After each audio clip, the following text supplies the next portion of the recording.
Welcome everyone, आप सभी का सीटीपी टेक्निकल चैनल पे बहुत बहुत स्वागत है। तो आज की इस वीडियो में आप लोग एचटीएमएल में लिस्ट को क्रिएट करना सीखेंगे। तो चलिए फ्रेंड्स, वीडियो स्टार्ट करते हैं।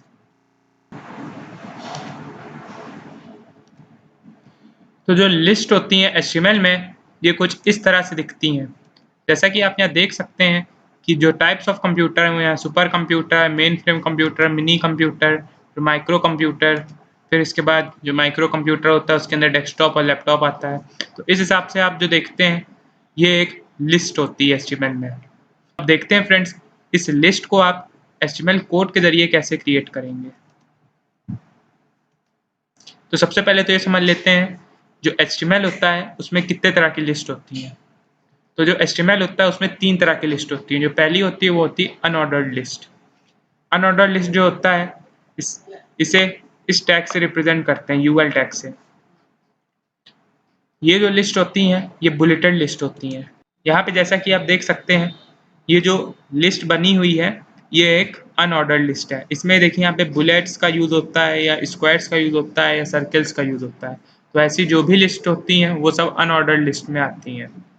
अब जो दूसरी लिस्ट होती है वो होती है ऑर्डर्ड लिस्ट। इसे हम लोग ओएल से रिप्रेजेंट करते हैं। फिर ये जो होती है नंबर्ड लिस्ट होती हैं। जैसा कि आप यहाँ देख सकते हैं, यहाँ पे जो लिस्ट बन के आई है उसमें नंबर्स लिखे हुए हैं।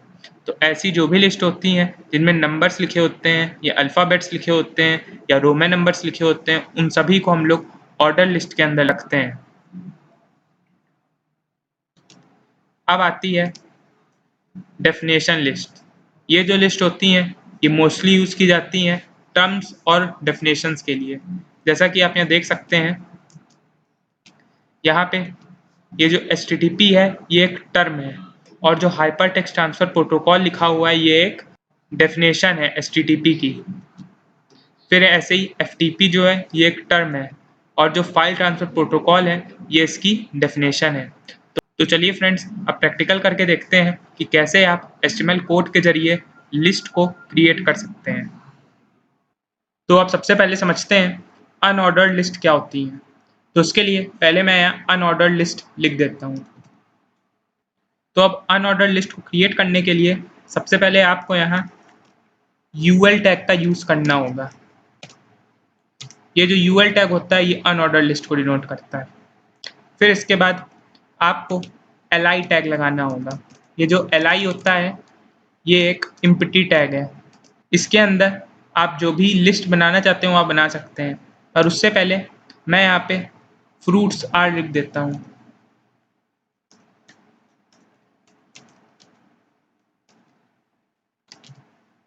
फिर फ्रूट्स आर लिखने के बाद मैं जो भी फ्रूट्स हैं उन सब की एक लिस्ट बना देता हूँ। तो पहले मैं मैंगो लिख देता हूँ, फिर इसके बाद फिर से लिस्ट टैग लगेगा, फिर इसके बाद बनाना कर देता हूँ, फिर से लिस्ट टैग एक लगेगा, फिर इसके बाद मैं ऑरेंज कर देता हूँ। तो इस तरह आप लिस्ट को क्रिएट करते हैं। फिर इसके बाद जब ये लिस्ट बन जाए तो आप यूएल टैग को क्लोज कर दीजिए, क्योंकि जो यूएल टैग है ये एक कंटेनर टैग है। फिर इसके बाद मैं इस कोड को सेव करके और रन करके दिखाता हूँ। तो उसके लिए पहले मैं यहाँ बॉडी क्लोज कर देता हूँ,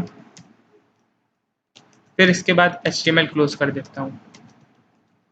अब मैं इसे सेव कर देता हूँ। मैं इसको लिस्ट नाम से, list.html नाम से डेस्कटॉप पे ही सेव कर देता हूँ। तो ये देखिए फ्रेंड्स, यहाँ पे list.html नाम की एक फाइल बन गई। इसको जैसे ही मैं ओपन करूँगा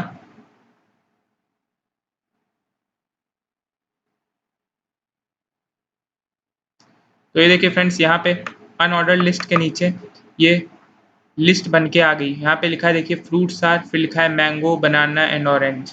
तो अब फ्रेंड्स देखते हैं कि अगर आप यहाँ पे ये बुलेट्स की जगह पे कोई दूसरी चीज़ चाहते हो, जैसे अगर आप यहाँ बुलेट्स की जगह पे स्क्वायर्स चाहते हो, तो वो देखिए कैसे लगाएंगे आप। तो अब उसके लिए आपको यहाँ टाइप एट्रीब्यूट का यूज़ करना होगा। फिर आप टाइप जो भी देना चाहते हो आप दे सकते हैं। यहाँ पे जो बुलेट होता है ये डिफ़ॉल्ट टाइप होता है। तो मैं यहाँ पे स्क्वायर कर देता हूँ। आप जो चाहें वो टाइप रख सकते हैं। फिर मैं जैसे ही इसे सेव करूँगा, फिर मैं इसे रीलोड करता हूँ, तो ये देखिए फ्रेंड्स यहाँ पे स्क्वायर्स बन के आ गए। तो इस तरह आप अनऑर्डर लिस्ट का यूज़ करके किसी भी लिस्ट को क्रिएट कर सकते हैं। तो अब फ्रेंड देखते हैं कि आप ऑर्डर लिस्ट को कैसे क्रिएट कर सकते हैं। तो उसके लिए पहले मैं यहाँ ऑर्डर लिस्ट लिख देता हूँ। तो ऑर्डर लिस्ट को क्रिएट करने से पहले मैं यहाँ फ्रूट्स आर डाल देता हूँ। अब इसके बाद मैं यहाँ ओवल टैग को ओपन करूँगा। फिर इसके बाद मैं यहाँ पे लिस्ट को क्रिएट करूँगा। तो उसके लिए मैं यहाँ लिस्ट टैग को यूज़ करूँगा। लिस्ट टैग जो है वो एक एम्प्टी टैग है। अब इसके बाद मैं यहाँ पे फ्रूट्स के जो भी नेम्स हैं उनको मैं डाल देता हूँ।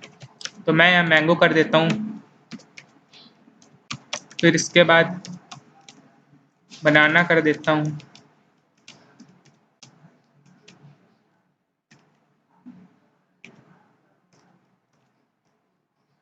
अब इसके बाद मैं ऑरेंज कर देता हूँ।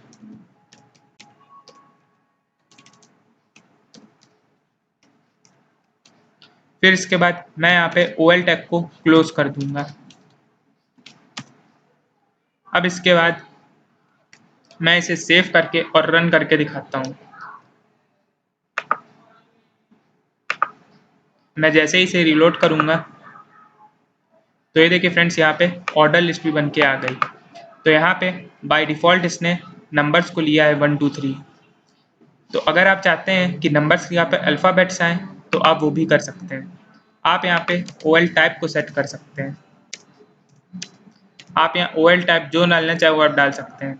आप यहाँ पे ABC भी डाल सकते हैं कैपिटल में, या आप चाहें तो ABCD डाल सकते हैं स्मॉल में। मैं यहाँ पे कैपिटल में डाल देता हूँ।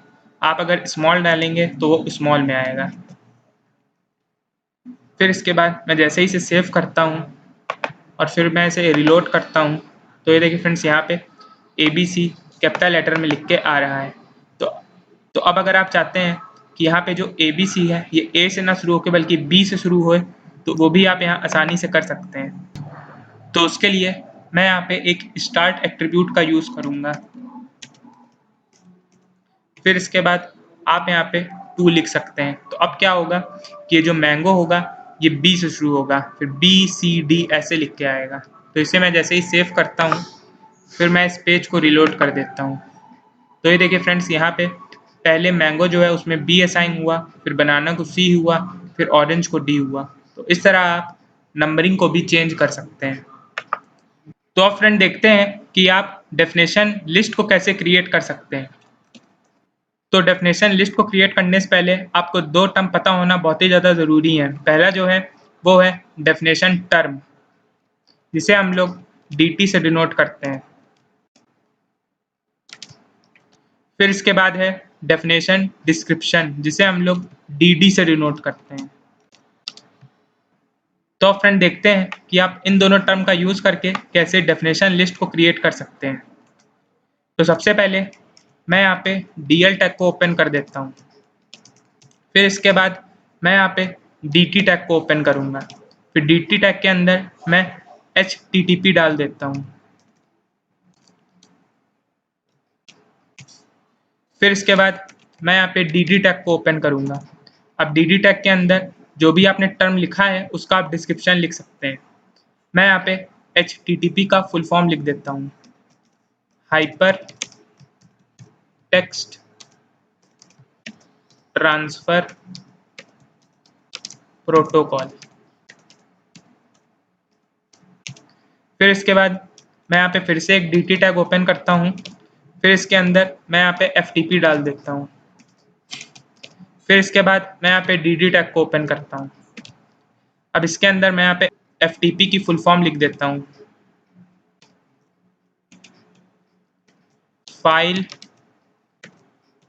Transfer protocol. फिर इसके बाद मैं यहाँ पे DL टैग को क्लोज कर देता हूँ। तो यहाँ पे ये जो DL टैग है ये कंटेनर टैग है, और जो बाकी के दोनों टैग हैं DD और dt ये दोनों इम्पिटी टैग्स हैं। तो अब मैं इसे सेव करके और रन करके दिखाता हूँ। तो मैं जैसे ही इसे रीलोड करूँगा तो ये देखिए फ्रेंड्स, यहाँ पे डेफिनेशन लिस्ट बन के आ गई। तो इस तरह आप डेफिनेशन लिस्ट को भी क्रिएट कर सकते हैं। तो अब आपको पता चल गया होगा कि HTML में लिस्ट को कैसे क्रिएट करते हैं। तो नेक्स्ट वीडियो में हम लोग नेस्टिंग ऑफ लिस्ट को सीखेंगे। तब तक के लिए अगर आप हमारे चैनल पे नए हैं तो हमारे चैनल को सब्सक्राइब कर दीजिए और वीडियो पसंद आया हो तो लाइक करिए और शेयर करिए। Thanks for watching my video.